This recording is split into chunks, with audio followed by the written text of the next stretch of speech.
வாழ்க்கை ஒரு தொடர்ச்சியான பயணம் நண்பர்களே. ஒவ்வொரு நாளும் நாம் புதிய சவால்களை சந்திக்கிறோம். சில சமயங்களில் வெற்றிகள் நம்மைத் தேடி வரும், சில சமயங்களில் தோல்விகள் நம்மை சோதிக்கலாம். ஆனால் இந்த எல்லா தருணங்களிலும் ஒரு விஷயம் மாறாமல் இருக்க வேண்டும், அதுதான் மனிதநேயம்.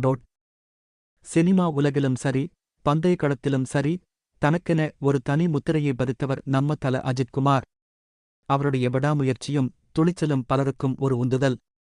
ஆனால் சமீபத்தில் அவர் செய்த ஒரு விஷயம் அவருடைய மனிதத்தன்மையை மீண்டும் ஒருமுறை உலகிற்கு பறைசாற்றியுள்ளது. கேட்கும்போதே நெஞ்சம் நிகழ்கிறதல்லவா? ஒரு பெரிய நட்சத்திரம், ஆயிரக்கணக்கான ரசிகர்கள் இருக்கும்போது ஒரு சாதாரண ரசிகரின் குரலுக்கு பதிலளித்து அவரை வீட்டுக்கு அழைத்துச் செல்வதாக சொல்வது. இது சாதாரண வார்த்தைகள் அல்ல. இது ஒருவரின் மீதான அக்கறையை, அன்பை வெளிப்படுத்தும் ஒரு செயல். பந்தயத்தின் பரபரப்பான சூழலிலும் ஒரு உயிரின் மீது அவர் காட்டும் கருணை. இதுதான் உண்மையான வாழ்க்கை தத்துவம். வெற்றி, பணம், புகழ் இதெல்லாம் வெறும் அடையாளங்கள்தான். ஒரு மனிதனை உயர்த்துவது அவனுடைய மனிதத்தன்மைதான். அஜித்குமார் எப்போதும் தனது செயல்களின் மூலம் ஒரு விஷயத்தை நமக்கு உணர்த்துகிறார்: விடாமுயற்சி, தன்னம்பிக்கை மற்றும் எல்லாவற்றிற்கும் மேலாக மனிதநேயம். தடைகள் வரும், சறுக்கல்கள் ஏற்படும். ஆனால் நம்முடைய முயற்சியையும் மற்றவர்கள் மீதான அன்பையும் நாம் ஒருபோதும் கைவிடக்கூடாது. நண்பர்களே, வாழ்க்கை ஒரு பந்தயம்தான்.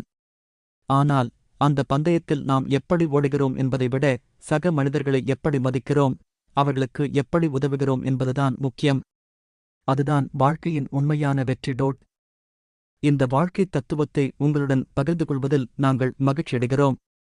நீங்கள் வாழ்க்கையின் தத்துவங்கள் யூடியூப் சேனலை பார்த்துக் கொண்டிருக்கிறீர்கள். இந்த வீடியோ உங்களுக்கு பிடித்திருந்தால் மறக்காமல் லைக் செய்யுங்கள். உங்கள் கருத்துக்களை கமெண்ட் பாக்ஸில் தெரிவியுங்கள்.